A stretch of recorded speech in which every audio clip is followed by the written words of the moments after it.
Vous êtes sur Bismart for Change à l'occasion de la 11e édition du Sommet du droit en entreprise, un événement incontournable pour décrypter les grands enjeux des directions juridiques et conformité des sujets. Il n'en manque pas, de surcroît dans ce contexte économique trouble et perturbé, avec des acteurs économiques particulièrement malmenés. Se pose la question lors des sessions du recours à la garantie d'actifs et de passifs, la fameuse GAP. Pour en parler sur mon plateau, j'ai le plaisir d'accueillir Gaspard Dery. Bonjour Gaspard. Bonjour. Vous êtes avocat associé chez Castaldi Partners. Oui. Est-ce que vous pouvez nous rappeler peut-être d'ores et déjà l'intérêt d'une garantie d'actifs de passifs? Oui, dans une opération d'acquisition, généralement, vous avez la détermination du prix qui est un élément fondant de l'acquisition, mais vous avez également un partage des risques, vous avez une allocation des risques entre le vendeur et l'acheteur. Avec la garantie de passif, l'acheteur, il attribue des risques, il laisse des risques côté vendeur. Donc du coup, l'acheteur, il achète à un certain prix et il sait que pour certains risques, il sera couvert, qui peuvent être éventuellement, qui peuvent comporter des diminutions de l'actif ou bien une augmentation du passif. Et généralement, c'est des passifs latents. C'est ce qu'on appelle des contingent liabilities en anglais. Donc, c'est un outil qui est très intéressant dans les opérations d'acquisition, mais qui commence à avoir de la concurrence. Donc il y a des mécanismes aujourd'hui qui font que ce n'est plus l'incontournable d'autrefois. Avant de parler justement des mécanismes concurrents, des différents appareils qui peuvent être utilisés dans le cadre de ces sessions, j'aimerais m'attarder peut-être sur les critères déterminants qui permettent de juger ou non du recours à ce type de garantie dans une opération d'acquisition, bien entendu. Quels sont selon vous les critères déterminants? Mais disons que dans toutes les opérations d'acquisition, vous avez la possibilité de l'avoir. C'est une négociation qui s'installe entre l'acheteur et le vendeur. Et généralement, vous avez toujours une garantie de passif. Après, selon les pays, il y a, je vous disais, des outils qui permettent de s'en passer.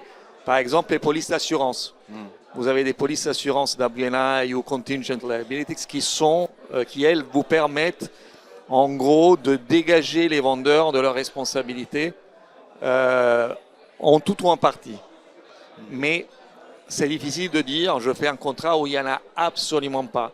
Parfois ça arrive où? Ça arrive dans les opérations, dans les processus compétitifs où il y a plusieurs potentiels acheteurs et les vendeurs ils disent non mais on ne donne pas de garantie de passif. Et on vend un fonds de private equity par exemple, et parfois c'est un LBO secondaire, c'est-à-dire au tertiaire, un fonds qui vend un autre fonds et dit non mais moi je ne donne pas de garantie de passif, tu achètes en l'état. En ce sens, vous faites écho aux assurances GAP. Sont-elles en train de marginaliser la GAP classique, vraiment la mettre à part? Elle ne la marginalise pas tout à fait parce que de toutes les façons les deux sont destinés à coexister. D'accord. Sauf qu'on rajoute un autre acteur dans l'équation qui a un rôle quand même prépondérant. Et le recours à ce type de garantie est-il équivalent à l'étranger, si on s'attarde sur la GAP française, disons? Dans certains pays, il est beaucoup plus développé. D'accord. Angleterre, États-Unis, très très développé. Aux États-Unis, par exemple, en 2023, ils avaient recensé 55% des opérations avec recours à la police WNI. Angleterre, pareil, c'est très très répandu. En Allemagne, c'est très répandu. En Italie, en Espagne, ça commence. En Belgique, ça commence. Donc ça dépend vraiment des pays. Où il y a des pays comme le Japon, par exemple, où vous ne l'avez pas du tout parce que la GAP est quasiment inexistante au Japon. Quelle est l'alternative? Par exemple, si on prend l'exemple nippon, quelle est son alternative au Japon? Des due deals extrêmement étendus.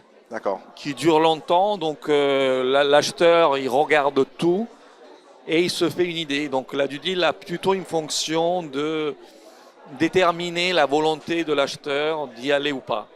Merci beaucoup Gaspard pour ces éclairages sur la garantie d'actifs et de passifs.